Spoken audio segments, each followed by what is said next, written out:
expect we'll see the more people that will join us. As you can see, we are going to be recording this presentation today. So thanks for joining. I just want to take a minute to draw your attention to our sponsors.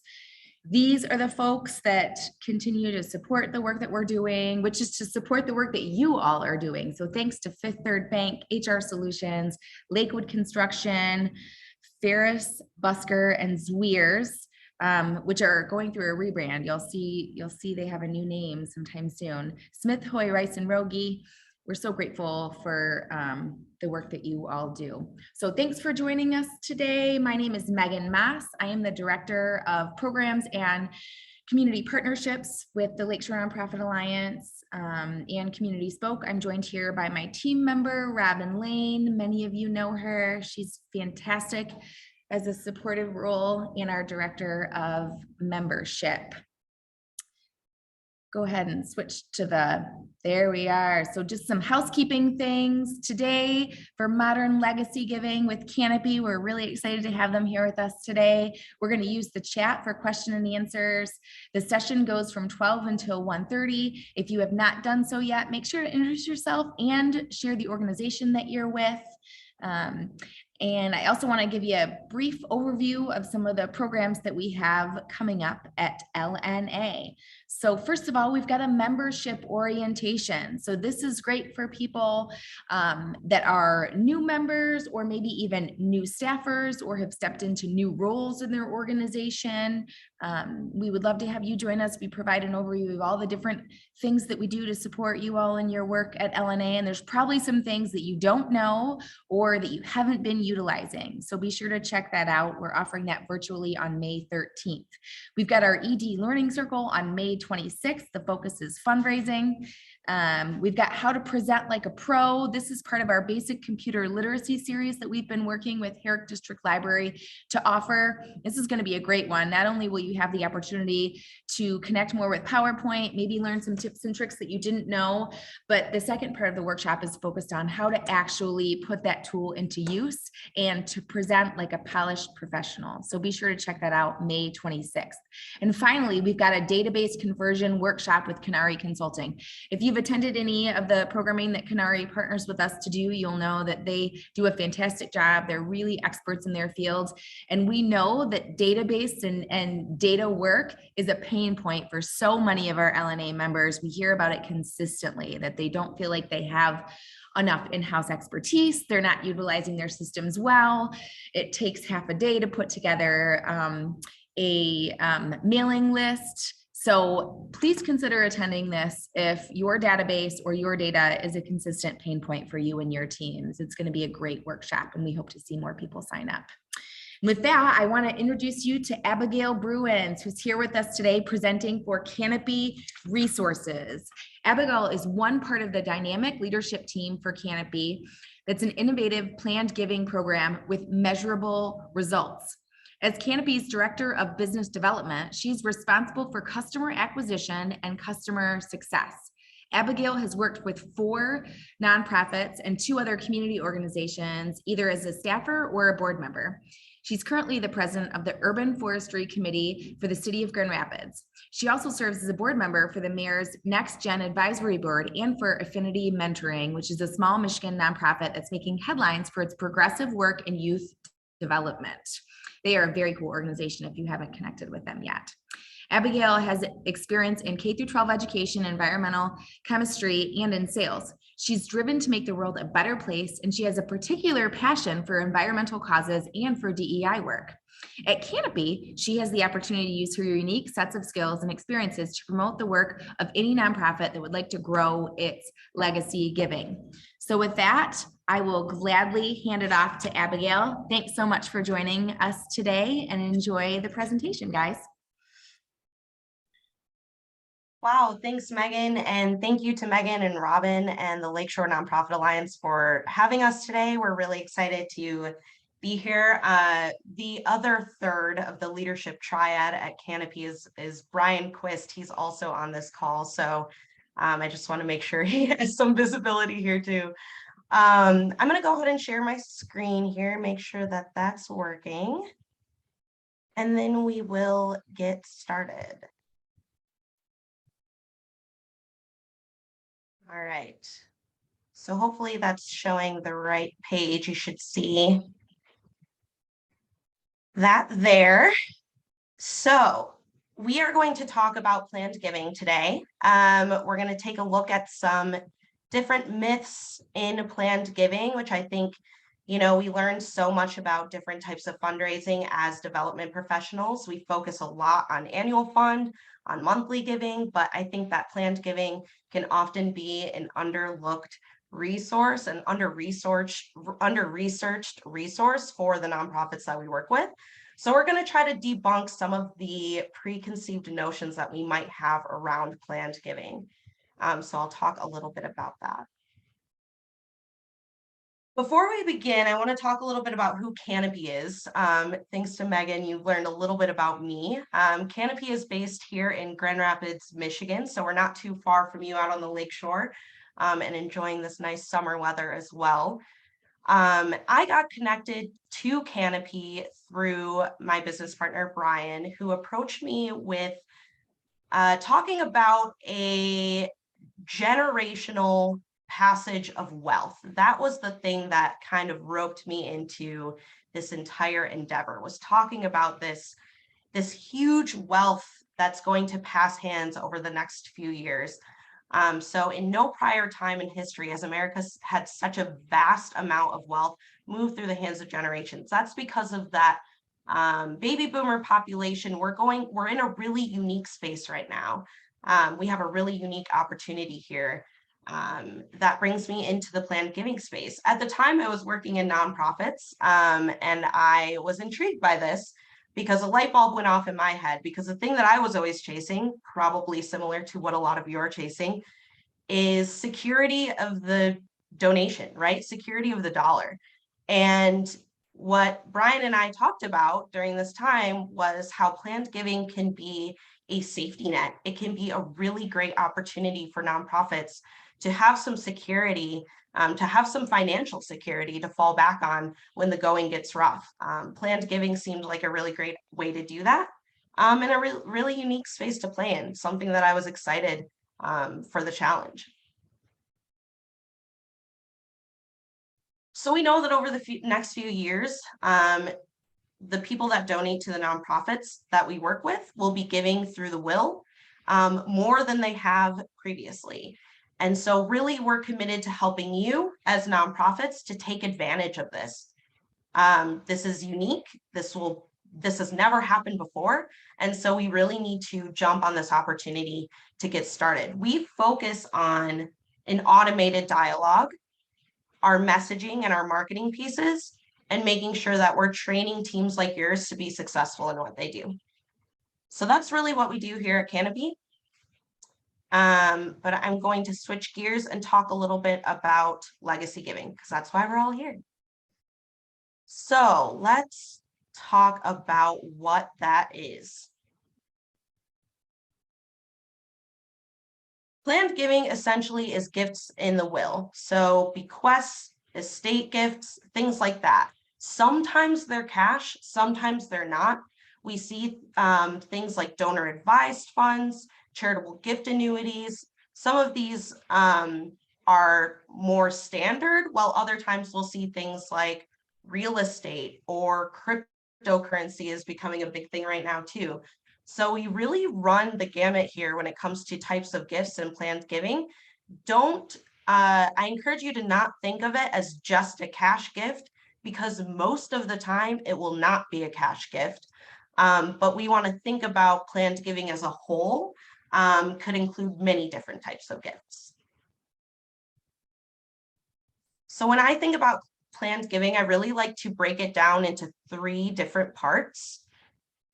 One of those parts being terms. So we think about our financial literacy, those methods and mechanisms I mentioned briefly, DAFs, charitable gift annuities, maybe even something like, ethical wills, things that people are leaving behind for their friends or for their family, as well as the charitable gifts or the charities that they support.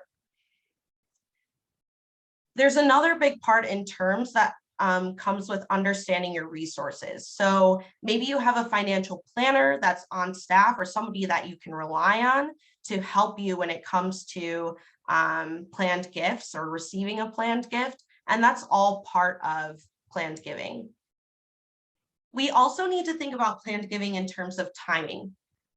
So when I'm talking about timing, I'm really talking about the donor here. So when is the right time to plan an estate gift, and when is the right time that you should be talking to your donors about planned giving? Those two things need to line up in order for planned giving to be an effective vehicle for fundraising. So when we think about planned giving and our donors and what's coming to mind for them, it's always going to be a major life event. So maybe something like a marriage, or they had a child, or maybe even they're going on a big trip or had a sudden illness, something that's prompting them to think about their future and the legacy that they want to leave behind. And then we also need to talk about timing in terms of the nonprofit, right? Because if we're talking about major life events, it's really important that we know what's going on in our donors' lives and that we're meeting them at that time, which involves checking in continuously with our donors and making sure that we are providing them with the tools that they need to make their plans.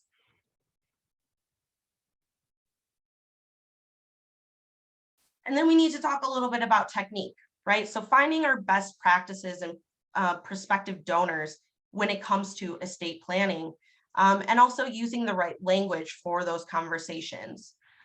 So are we talking to the right people at the right time? Are they our best prospects?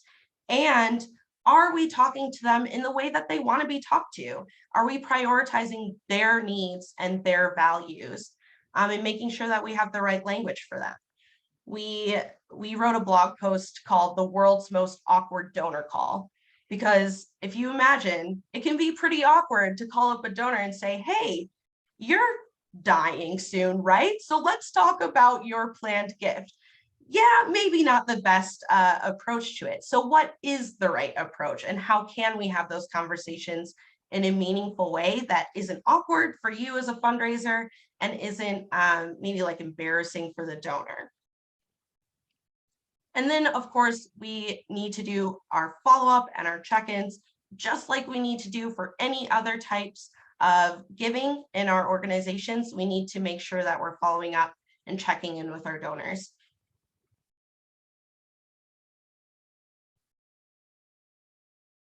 So here's what's on today's agenda. We are going to play a little game of Mythbusters, but it's going to be planned giving edition. After that, we're going to talk through some planned giving strategies. And I'm actually going to show you a worksheet that you can use with your team and your organization to create a plan for your planned giving strategy and set some goals for you and your team. Along the way, we're going to do a lot of Q&A, but if there's anything that's left over at the end, I want to make sure that we have some time for that. And then I want to show you that homework piece that we'll have for you to take with you today. So before I get started on this and run into Mythbusters, are there any initial questions?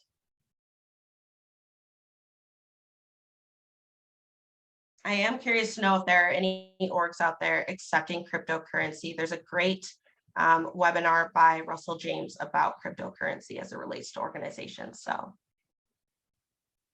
it's great. Kids Food Basket, it sounds like, is on top of it. So that's great. Yeah, we're definitely seeing changes when it comes to planned giving and fundraising in general. We're really seeing things change as new technologies arise. So that's great to see. Cool. Yep, it's a space I could see community foundations being one of the early adopters to step into that place. Sydney, keep us posted. If we ever want to look at doing something on that or sharing resources, that would be cool. Thanks, guys.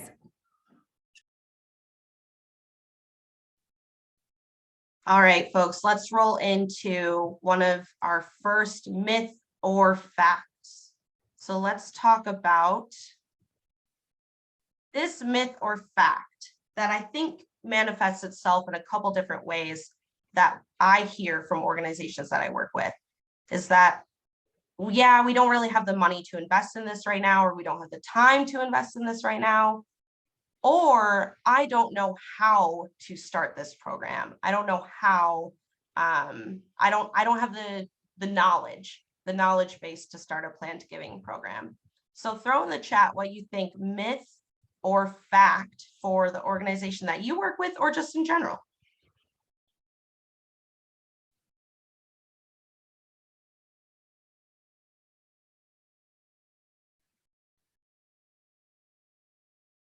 So when it comes to myth busting this, I think it really comes down to a cost analysis. We need to know what is going into that investment and what is coming out of that investment. Or in other words, a return on investment. We need to be able to calculate that. And so we can't really debunk this myth until we know if that's reasonable for your organization. So we need to look at three things to understand this. We need to look at, well, what are the types of gifts that people are leaving? How much are they worth? Are they worth the trouble, so to speak? We also need to look at the timing and follow-up. And as I mentioned, we need to measure that return on investment. And these are all things that you can do. So let's talk about that average estate gift size. On average, we'd see somewhere between 50,000 to 80,000. For simplicity of math and also to be conservative in our strategy, typically Canopy uses an average of $50,000 per estate gift. So these numbers here are from the 2019 Planned Giving Report from FreeWill. They did, I think, over 50,000 different wills. 14% of those included a charitable gift. And on average, those gifts were $78,000. Another report from Giving USA suggests that the average is closer to $57,000. Like I said, $50,000, I think that's a safe bet. I think that's fair to say, and also makes for really, really easy and accessible math for me. So that's typically what I like to say is, okay, if what I'm doing can yield one gift this year, and it costs less than $50,000, then I think that's a good return on investment, right? We're getting money in the pipeline through our efforts. And so I like to frame it like that when I'm thinking about the average estate gift size and measuring ROI. But that's not the whole equation. We also need to take a look at your active donors. So when we take a look at who are your most loyal donors, you're most likely to leave a gift in will, we actually can plan for the planned gift potential in that. This is actually an excerpt from our growth plan, which you can get for free on our website. But it's really simple here, guys. It's 4% of your active donor file. So if you have 2,000 active donors, take 4% of that and multiply it by $50,000, you'll get 4 million in your planned giving pipeline. That's how we can say, okay, this is how I'm managing my ROI. This is how I'm managing my pipeline. This is what I'm willing to invest to get there. And now I have a little bit of a goal, right? I can start to say, okay, I know what I'm shooting for. And we start to remove that kind of unknown variables that exist in all types of fundraising, let's be honest, but especially in planned giving, because we can't predict the future. So what can we do to zero in on some tangible, measurable results? And then, like I mentioned, it does come down to that timing and follow-up. We really don't want to assume when our donors, when our families are making decisions about their legacy. The best thing we can do is continue to follow up. I always say the fortune is in the follow-up. Keeping your legacy giving programs top of mind for your donors is going to be crucial to your planned giving programs. I like to follow a simple 12-12-12 rule. So are your donors active in the last 12 months? Have they been on file for at least 12 years? And have they given a gift at least 12 times of any value, at least 12 times? these are going to be your top prospects. And we actually use this in our process, in our prospecting tools. We use this 12-12-12 rule to start narrowing down who we're going to, let's say, put through a specific treatment stream, or who we're going to send, you know, physical snail mail to, because that costs money. So you want to make it count. So these are some ways that we can kind of just reduce that feeling of, oh no, I don't have time for this. Well, if you have 5 minutes, make that phone call count by talking to your most likely prospect for planned giving.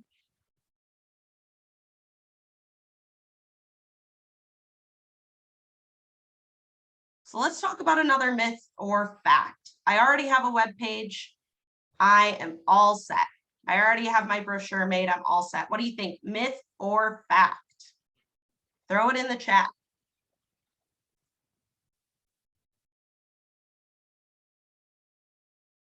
Lots of myths, lots of myths. Love to see that. Oprah says it's a myth too.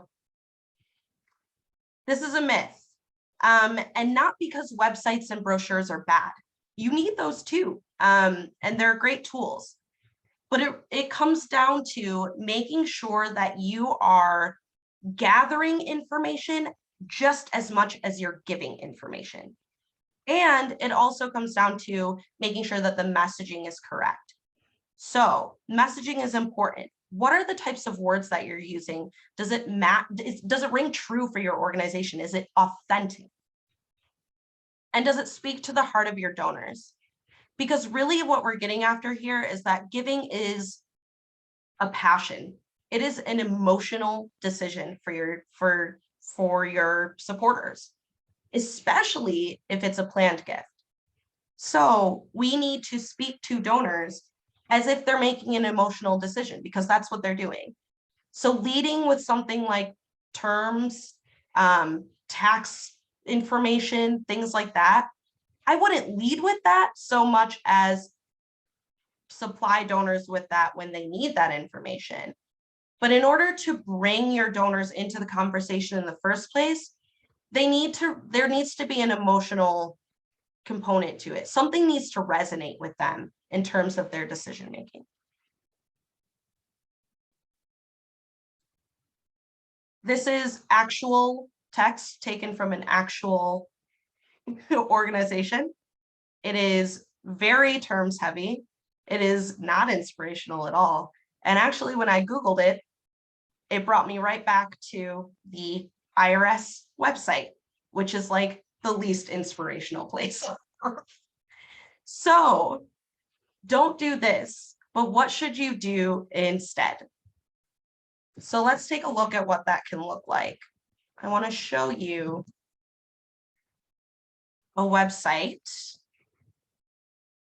planned giving page here. So let's take a look at this. You can still see my screen, yes?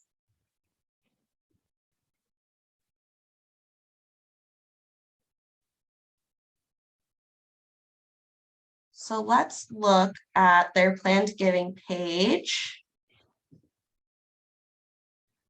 Lots of information here, but not a whole lot about tax IDs. In fact, they ask you to contact them if you want their tax information. They do have a will planning guide. We have one too for free on our website. Go down it. You can download it for free on our website. But lots of information about how to use planned giving tools, not in a terms way, but in an inspirational way. This is an excellent way to support our mission. You can name a loved one as a beneficiary. So thinking about what's the mindset of our donors when they're coming to the planned giving page can really guide us in our messaging when it comes to these brochures or these websites. So even make a difference with your estate, right? That's very intentional wording. Make a difference.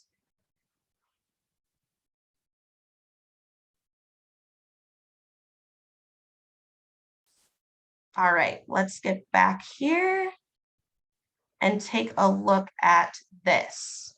Messaging is important. Messaging is important. That is very important. But messaging goes one way. It goes from your organization out to your donor, out to your donor. So what is the other piece of the puzzle here? Dialogue. Dialogue is really important. And if you go back to that website, Second Harvest Heartland, you'll notice that they have a form that's called, like, I don't know, planned giving intention form or something like that. They are soliciting their donors to understand what's going on with them. If they plan to leave a gift in will, why not tell the organization so that they can treat you like a major donor while you're still alive, right? And that's something that donors will actually do. They will tell you that, but you have to give them an opportunity to do so. And so when you think about your brochures and your websites and things like that, that is great, but it's also important to have an opportunity for your donors to talk back to you, right? Messaging goes this way. Dialogue is a two-way street. So having that landing page, yep, that's important. Resourcing your donors with the tools like the will guide, that's important. But how do you bring donors to that table in the first place? How do you invite them to come to your website in the first place? I have some ideas about that I'll talk about a little bit later, but we need to know what you're offering to your donors. We need to invite them to visit that website in the first place.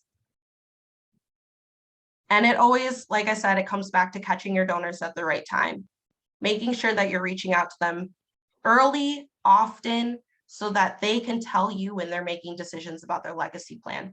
I would highly consider getting a form on your website where they can tell you about their plans. If you haven't already, a simple form will do. Or you can add in something like response devices on the outreach that you're already doing. Both are wonderful. Do both and.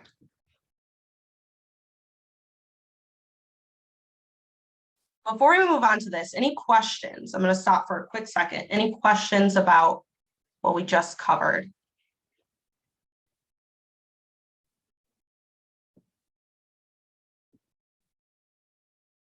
Okay. Sorry, yeah, I do have a question. I just went to that Second Harvest website, but I couldn't get onto that page that you showed us. Is that behind a donor wall of some kind? No, it should be right up top. Julia, There we can share that in a follow-up email with you so you guys can reference that. Okay, We don't great. take up time. Yep, absolutely. And Thank any you. more questions like that, put them in the chat. That would be great. Yep, it should be under ways to give. Thanks.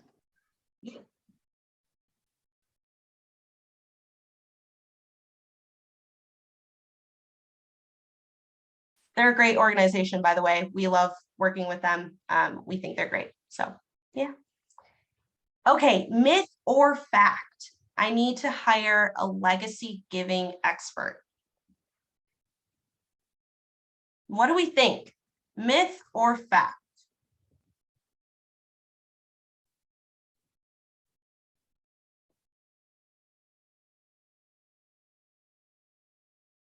So this one was kind of a trick question because I think, yeah, Taylor, you said myth, though it would be nice. And that is kind of correct. I mean, it would be great. And this really comes down to what your organization has the means to do. If you are able to hire an expert, go hire an expert. That's great. Most people, I would say, are probably trying to make do with what they have. It's a pretty tough sell to your leadership to come in and say, hey, I need to justify not only my salary, but the salary of somebody else who's going to come in and do planned giving. I've been there. So if you can hire full-time staff to dedicate to planned giving, do it. Great. That would be excellent. This person could do things like do only planned giving one-on-ones with donors, or even write communications, write legacy giving into your newsletters, write blog posts about legacy giving, go find stories about people who have donated in the will for your organization and tell those stories. Be an expert in different types of planned giving vehicles. Great. That would be great. That's not always the reality. We might not be able to hire that person. We might not have the buy-in from our leadership to hire that person. So what do we do instead? We integrate into your existing efforts. So I guarantee you that you're already out here doing the most. I'm sure you're working overtime. I'm sure you don't have 5 minutes in the day. I'm sure you've eaten many a lunch from your desk. I have done those things too when I was in development. So I understand when people say, yeah, I don't have the time, like we talked about, I don't have the time to dedicate to legacy giving, or I would do legacy giving, but we don't have a staff person dedicated to that. So how am I supposed to do it? Integrate, integrate, integrate. You are already doing events. You are already doing letters. You probably have a weekly or bi-weekly or monthly email. Use and leverage those resources to your advantage. And by that, I mean, insert one little sentence about legacy giving or a PS on the newsletter that says, by the way, did you know that we have a legacy circle? If you'd like to learn more, check here. Or on your email, say, hey, did you know that we have a legacy society? Or so-and-so dedicated this amount of legacy to our organization. Here's their story. Are you interested in learning more? Here's a link to our planned giving page. Suddenly now the website is becoming a tool that you're putting in front of your donors where they can go and find resources and messaging and will guides to help them plan a legacy if it's something that they're already interested in. Another area that I find is often underutilized is annual reports or impact reports, however you identify those in your organization. Talk about the effects of legacy planning and gift planning in your annual and impact reports. Talk about the impact of those gifts and show your donors what it could look like if they left similar gifts in will. The other thing I want to talk about is being an expert. So when we talk about, a planned giving staff member, we often think that, oh yeah, it would be great to have somebody who knows everything about donor advised funds or knows every single tax incentive of every single type of giving. That would be wonderful because then we would have everything that we need. But that's really only part of it. And a lot of times those resources are already available to you. So instead, what I would encourage you to do is be experts in your donors, which you probably already are. Understand the motivations behind your donors' decision to give. That's what you need to be an expert in, because that's what helps open the door to a conversation about legacy giving. So let's say you're doing a community listening or a survey that you've done, and you hear different responses back from your donors. Give them a call and say, hey, I heard that you wanted to see our organization grow financially. What does that look like to you? And let them talk and gather some information about your donors and what motivates them. What is behind their passion and their incentive to give? Once you understand that, it's a lot easier to have a conversation about legacy donorship, and it's a lot easier to identify the right giving tool for them.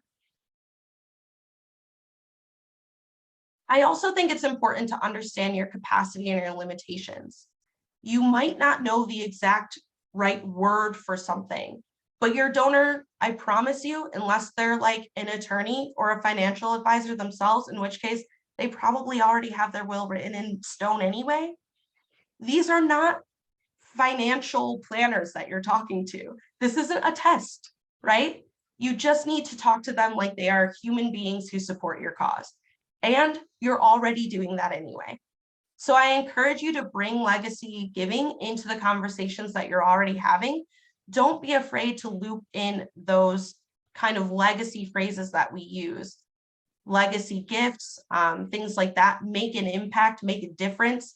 Those are the types of wording and inspirational kind of language that we like to use with donors, because we see that the donor is mirroring that conversation. That is the type of conversation that they came here to have.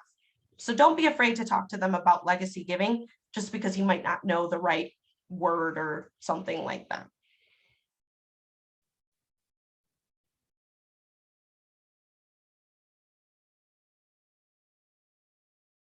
All right.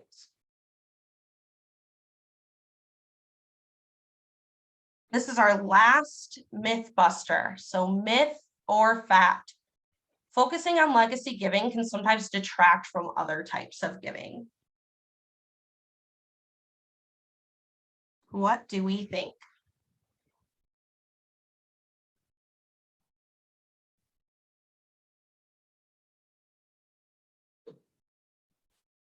This is a hard group to stump. I think you've got it. Legacy giving can detract from other types of giving. We don't see this supported in data. I hear this all the time, and I think it might be a reflection of capacity rather than actually focusing on planned giving detracts from other things. It might detract you from focusing on other things, but it doesn't detract your donors from focusing on other types of giving. So this is a complete myth. Focusing on legacy giving detracts from other types of giving. It's just not true. I wrote a blog post about this as well. If you increase giving in one area, you're likely to increase giving in all areas because fundraising isn't pie. We often operate, because we're human beings, on this scarcity mindset that there's a set amount of dollars. And if I take a chunk of dollars here, I'm detracting from other dollars over here. And it's simply not true. We've seen this debunked by several people who are researching in the field, but Russell James, again, has been researching this for quite some time. And he has found the opposite, that there's a positive correlation between legacy giving and annual giving, and especially between legacy giving and any sort of incremental donation. So monthly givers, for example, make excellent legacy givers. It's hard to argue with data. And so what we see in this study is that we increase other types of giving by focusing on legacy giving and vice versa. The other thing that this really helps with is donor retention, which I think is a different question. So talking about legacy giving with your donors also makes them more likely to come back, right? They've written you into the will. If they've written you into the will, they consider you to be one of their babies. You're a kid now, you're in the family fold, right? So we're increasing retention, we're increasing donor retention by talking about legacy giving and also securing more legacy gifts. We often talk about here at Canopy, we talk about for every one planned gift that you know about, there's usually 4 floating out there that donors just won't tell you, right? I think that's just the nature of legacy giving in general, is that, especially in West Michigan, I think that people are modest. And so they don't want to necessarily tell you about this major gift that they left behind, or they don't want to be flashy about it or whatever it is. But that makes it more important to understand the reported legacy gifts that you have so that you can account for this pipeline for these other dollars that are your hidden major donors. So if you can find hidden major donors, it's actually helping you find some of these unspoken donors over here. We're just never going to tell you about a legacy gift.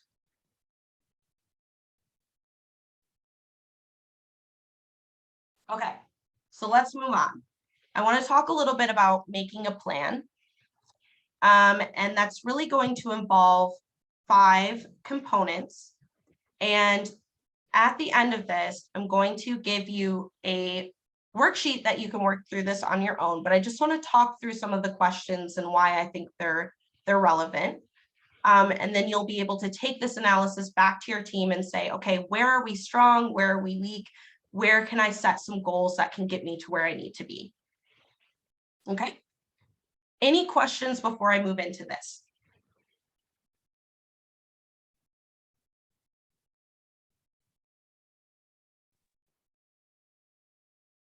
Okay, I don't see anything in the chat, so speak up if you do have questions.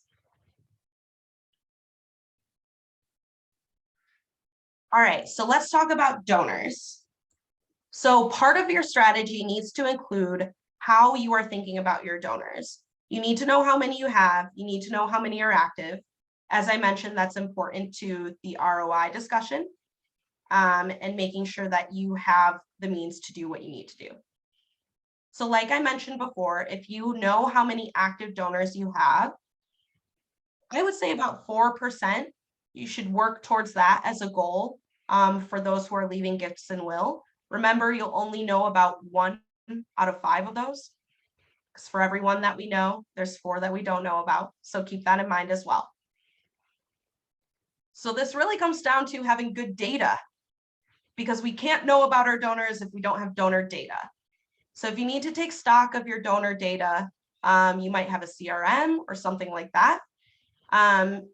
Make sure that it's reliable, make sure that it's clean, make sure that everybody has as much information as they can possibly have, email addresses, phone numbers, mailing addresses, things like that. Because when it comes to our next steps, marketing, messaging, things like that, we need somewhere to put those. And so having the donor data and having our files in order is really, really important to this strategy. The other part of donor data that I want you to think about is every time you obtain new donors, so your donor acquisition, think about your data when you're doing that. You might not be thinking about planned giving or even fundraising at all when you're putting in a new volunteer into the database or something like that. But if they're willing to give you their information, write it down, put it in the database, because you never know, you might need it later. Some things you might consider keeping in mind would be age, marital status, whether or not they have children. These are all good data points to have once you know who your best prospects are, and once you know, maybe you've collected some of those forms about planned giving intention. Demographics can really help you understand when those dollars might come in. Again, we can't predict the future. I don't want to be in charge of predicting the future for our donors, but these data points can help us better understand motivations, as well as better understand how to plan for our organization's financial future. The other thing you want to take into account is how old is your organization? So like I said, if a donor's been on file for at least 12 years, then your organization kind of has to be at least 12 years old, right? But many organizations aren't. Affinity, who I work with, such a strong organization. Obviously, I love what they're doing. They are not an old organization. They do not have the established donor affinity to dedicate to their planned giving program. It's simply not there. They don't have that proof step that they're going to be solvent for many, many years. I think they will be, but we just don't know. Donors don't know that yet.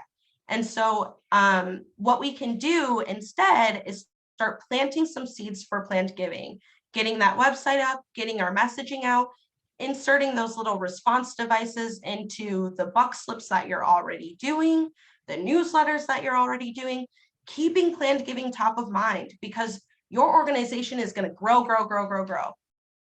And planned giving is going to continually take the back burner. And so making sure that it's part of your strategy from the get-go, so that when your organization reaches that 10-year mark, that 20-year mark, that 30-year mark, 20 years, you probably want to have something in place for legacy giving, at least to receive gifts, right? So making sure that we've set ourselves up for that success early on in the organization, and make sure that that's kind of tied into the DNA of the organization.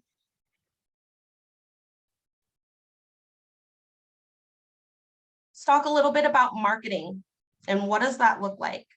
So I'm going to show you one of the marketing plans here that we've created. So it might be receipt inserts, it might be personal contacts. We've created some little blurbs and things for this particular organization to use, maybe on social media, things like that. All of the marketing pieces, and we'll get to this in the messaging piece too, all of the marketing pieces are really going to be leading with that inspiration, like I've said before in this presentation, and will say again in this presentation. You want to make sure that we're being inspirational here, using words like protect your family. Doesn't have to be long. It can be something as simple as PS to start building a lasting legacy. Ask for more information by contacting us. Okay. And then what we're going to do with this is we're going to integrate our marketing into all of the marketing that you're already doing. So later when I show you this, we're going to do a SWOT analysis that will kind of be your audit tool for your planned giving program. It might be worth your while to bring in your communications team and say, hey, could we include something like this about planned giving in our next newsletter? Can we tell this story about Joe Smith who left a gift and will and look at the impact he's left? Why don't we highlight him in the next newsletter? What do you think? Okay, so that's what marketing looks like, and that's what a marketing plan can look like.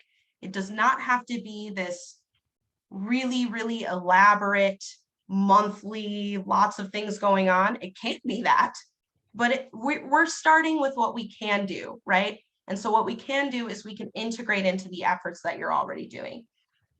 We want to view legacy giving as a story to be told. What is the story here? What is the narrative? What is the impact of these types of gifts? Be sure you're looping in those response devices. That is vital, because without the response device, that's just messaging. Messaging is one way. Dialogue is a two-way street. So we need those response devices because it tells us that, hey, our donors are listening to this, or this is resonating with our donors.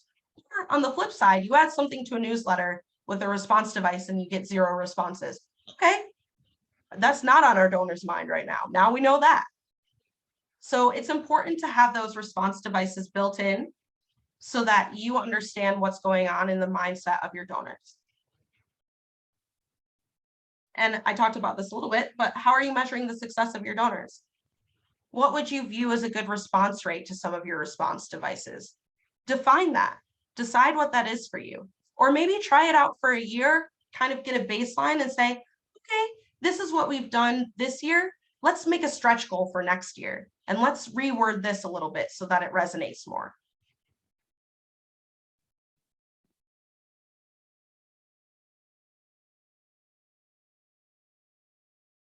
Okay, let's look at messaging.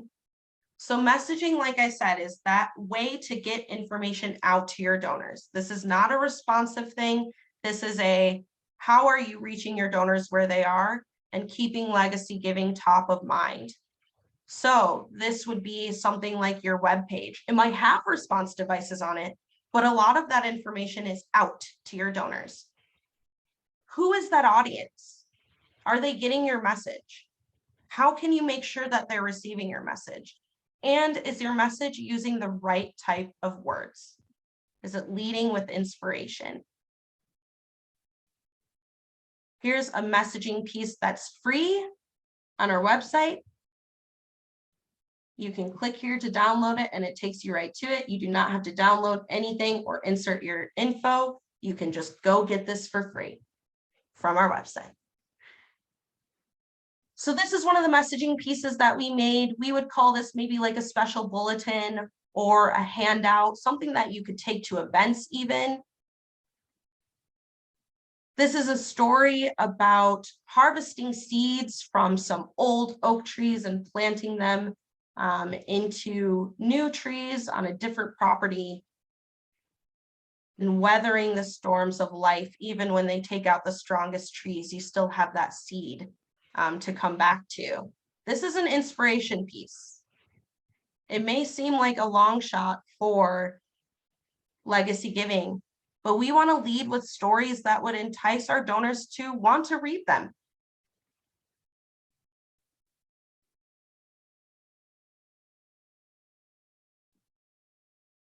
So are we using the right messaging?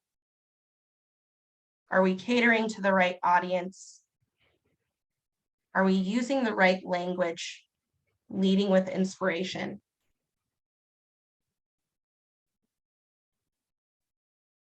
Okay, engagement. How are you talking with your donors?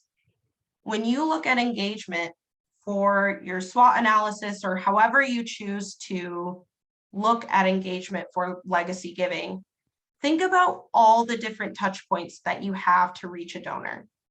Could be an event, could be a one-on-one, might be phone calls, probably emails, probably marketing pieces in general. Social media is a big one. Those are all avenues to engage with your donors. Engagement is really about the follow-up.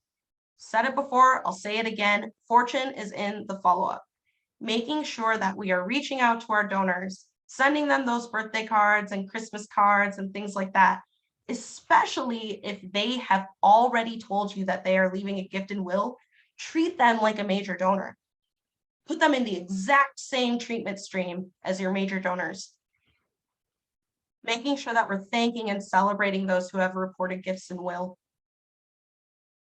Inviting them into that legacy circle, inviting them to special events that are just for them. All of those just little touches for our donors can make them feel really special. And then a big one here is, are you missing any hidden major donors? Remember, I said for every one that you know about, there's 4 that you don't know about. You don't know who these 4 are. So treat everybody as if they could be your next legacy donor. I had an organization that we worked with had a gift come in and they were shocked because the gift came from somebody, little old woman, widowed, on her own, was giving $5 a month. You know, she was very conservative in her monthly giving. And she left a large sum of money as a legacy gift to this organization. Don't discount those. Don't discount those folks. And I wonder if they treated her in the type of treatment stream that you would want for that type of gift, or if they were like, she's just a $5 a month, no big deal. I hope not. So don't make that mistake. Be sure that you're watching out for your hidden major donors. Oftentimes they are your monthly donors. There's a strong correlation to support that. And the last piece of the puzzle here, tools. So do you have the resources for specific types of giving? We talked a lot about being an expert in planned giving, knowing where to go when you need advice, financial advice. Community foundations, excellent resource, excellent resource. Have your financial planners, have your attorneys, maybe they're on your board, people that you can go to for advice when somebody says, yep, I'm ready to plan my gift. Remember, you don't have to be the expert, but you look like a hero if you can introduce them to somebody who is. You look great if you don't pretend to be the expert. You don't need to be the expert, but introduce them to somebody who is, and you will be the hero of your story. Maybe it's providing calculators for planned gifts on your website, getting a little fancy with it there, but at the very least, you need to be able to provide your donors with a basic understanding of the impact of a legacy gift and how to go about creating one, whether that's talking to you so you can put them in touch with the right people or something like that. A good tip of advice, we just got back from the AFP Icon conference. I was talking to a financial planner there, and he said, it'd be great if you could obviously pass business my way, but always give people 3. Give people 3 options. Say, oh, you're looking for a financial advisor or an attorney, something like that. Give them lots of options because you never want to be stuck in a position where you gave them a bad recommendation. Let them have choice.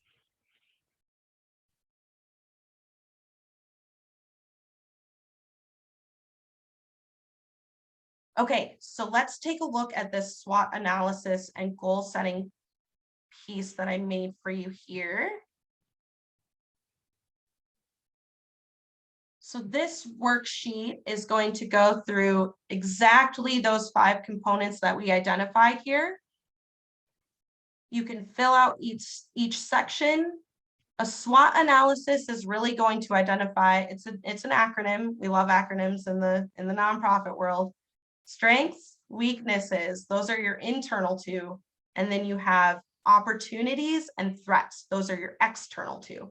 So by looking at all 4 of those pieces and focusing in on each 5 of these components, we can really create great goals and measure them for our success.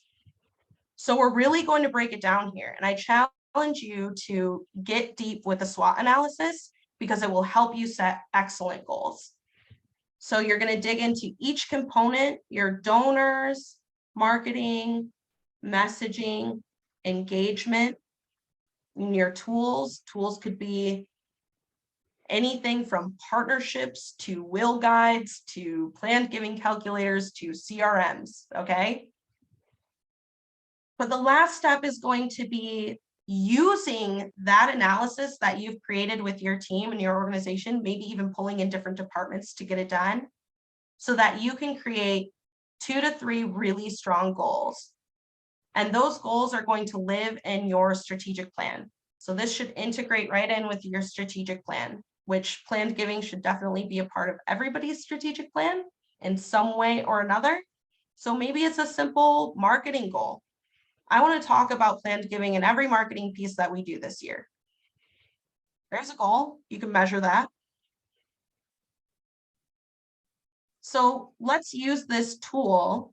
I want you to go back with your teams and actually do this and see what goals you can come up with. The top page does have full instructions just in case you forget, and it also has my contact info. But I wanted to give you a tool, a tangible tool that you can bring back and start making some maybe updates or changes to your planned giving strategy that already exists. So I'm going to check into the chat here. Let's see. Any questions? As soon as possible, Susan. I'm going to get this info out to you as soon as possible. So it'll be in the follow-up from this presentation. Absolutely. Or feel free to reach out and I can send it to you directly.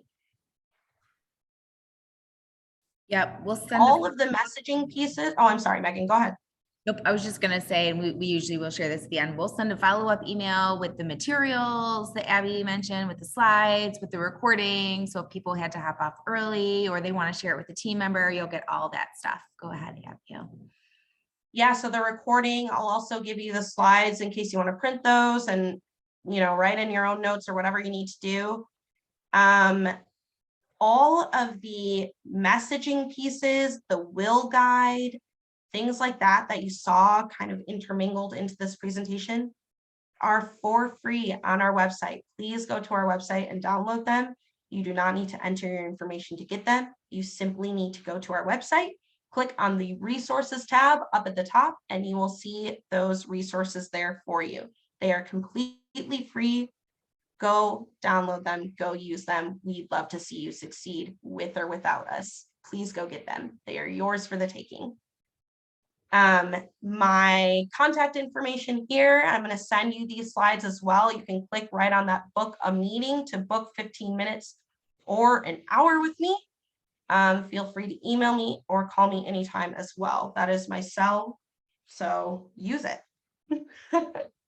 I'm a millennial, so I always have my cell phone, so please call me. That's all I got, folks. I'm going to turn it back over to Megan.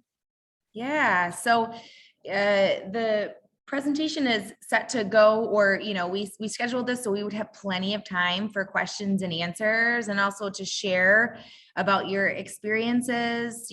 We certainly have stories that we've heard and, things we've experienced. I love that story, Abigail, that you shared about the $5 a month giver.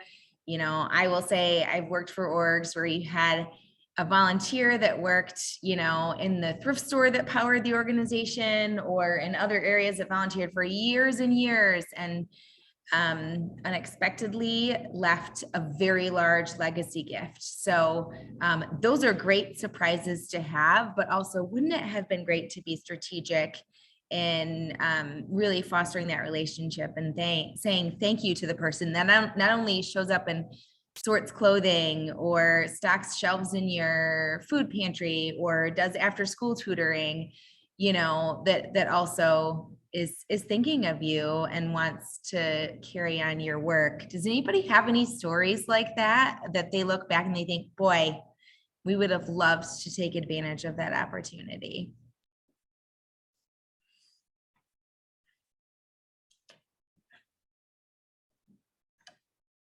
Does anybody have anything about a current program that they're offering within their organization that lines up with, yeah, I feel inspired to be doing more now in this specific area? Or also, we're kind of starting from scratch. This is not an area that we've focused on at all, and maybe you'd like to ask a couple of very specific questions. That's what this space is for. Curious to know if anybody has a legacy circle or something along those lines that they've seen success in with their organization, or if anybody's looking to start one.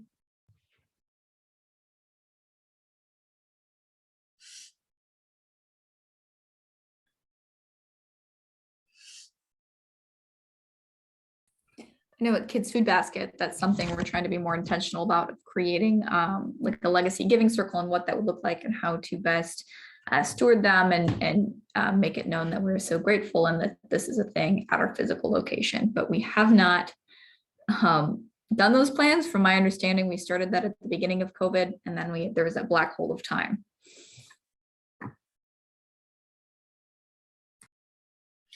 Harley, could you share if there was one thing that you guys would like to start by pulling the trigger on? What would that thing be? So I am not the person on top of legacy giving, someone I work very closely with, so I'm attending this in their place. But this year we're going to be more intentional about talking about it and make one strategic reach a month surrounding a planned giving and legacy giving over the next fiscal year. And in August for Make a Will Month, we are hosting a kind of a workshop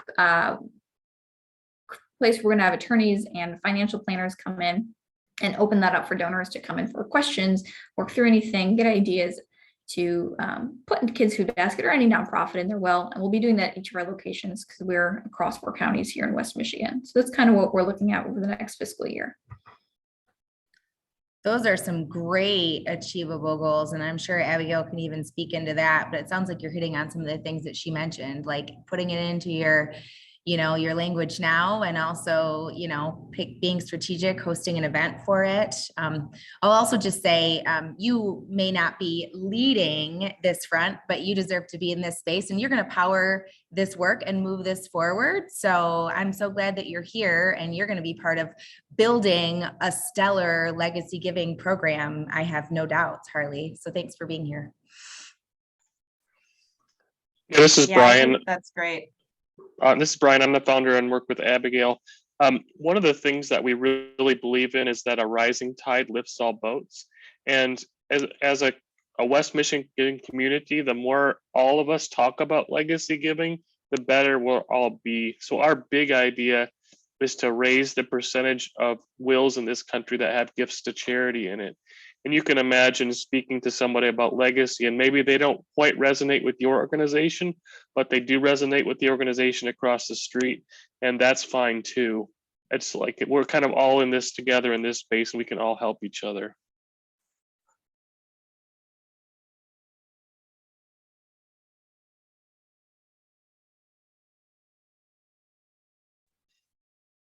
That's great. Mhm.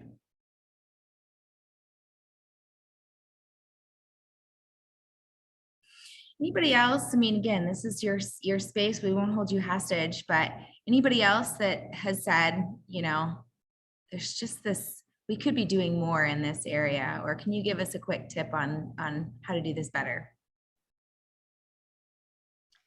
So we are complete beginners in legacy giving. And I think my number one to do is to look in our donor records and identify our top givers. That 12-12-12 that you shared was very helpful. But if you have other tips for me or for other organizations in the same position, you know, what would be the next steps? Then obviously we would need to listen and find out as much as we can about those top donors and begin to strategize about the best ways to engage with them. Yeah, Julia, thank you so much for sharing that. And you are not alone. I think a lot of people out here are starting from scratch. And so, yeah, I think the next step would be, if you got the 12-12-12 rule down, you think, okay, I've got a good subset of who I think would maybe be my best prospects for planned giving. At Canopy, what we would do next is do exactly what you said, a listening. So we do that through an automated survey that goes out 3 times a year. That seems like overkill, except that it works. And also, again, we don't know when people are making decisions. We don't know what's going on up here unless we ask. So that's our method here at Canopy, and we do that year over year over year. We automate it. You can do it yourself. We automate it. We automate that process. We automate all the messaging and marketing and the survey. So, you know, it's a bit of legwork, but it can be done. And I think the identifying the prospects and being proactive and like responsive to your donors is crucial. That's essentially what we're doing with the automation process is how can we be proactive in making sure that we're asking for the right type of information, gathering that information and responding to it correctly. It's really what we do. Thanks, that's great. What kinds of questions are you asking on the survey that you send out? Yeah, that's a good question. Our sister company is called Money for Ministry. They do the exact same thing we're doing, but with faith-based nonprofits. They've been doing this work for, Brian, correct me if I'm wrong, close to 15 years, maybe a little less, maybe a little more. But we've been doing it for a while, and we know the right questions to ask that are, generally speaking, pretty inspiration heavy. Why do you support the organization? How did you first learn about the organization? Things like that. But what we do at Canopy is we say, okay, if they answer the survey this way, based on our historical data, are they more or less likely to leave a gift? How does that compare? So that's really where the predictive model kind of automation comes in with the Canopy side of things. But those are the types of questions that you're going to want to be asking because it helps you understand the motivations of your donors.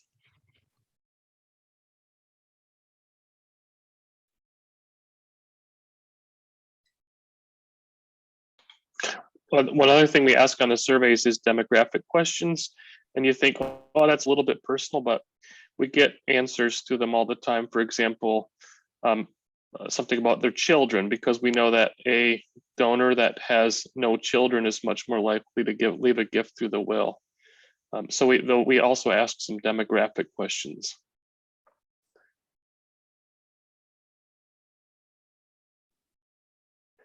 Thank you.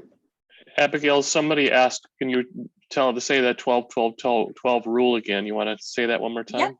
Yep. 12 years on file, has given a gift in the last 12 months, and has given at least 12 gifts total of any value. And we use the 12-12-12 rule essentially to segment our data. So if you have thousands of donors, you can't possibly talk to all of them. So let's talk to some of them and let's make it count. So that's where the 12-12-12 rule comes in.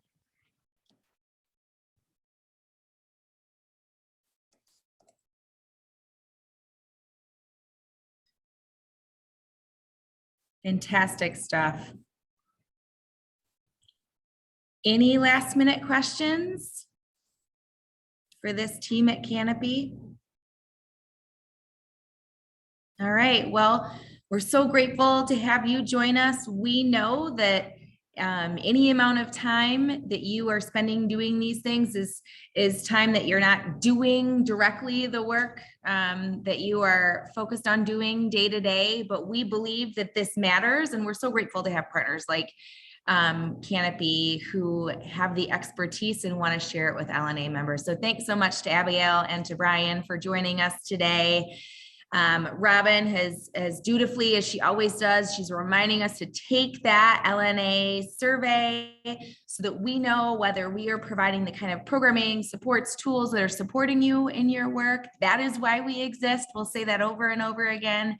And if we're not doing our jobs well to support you in your work, then what are we doing? So please take time to fill that out. 2 minutes, click on the link. So even if you can't get to it now, it'll open up the window and you can do it later, and we'll know whether or not we're meeting your expectations or if there's other things that we can speak on. So with that, well, thank you so much. Be on the lookout for a follow-up email that we will get to you shortly with the recording, the slides, tools, resources, and the opportunities to connect with Abigail and the team at Canopy. We appreciate you guys. Have a fantastic rest of the week. And I hope you get to get out there and enjoy this weather.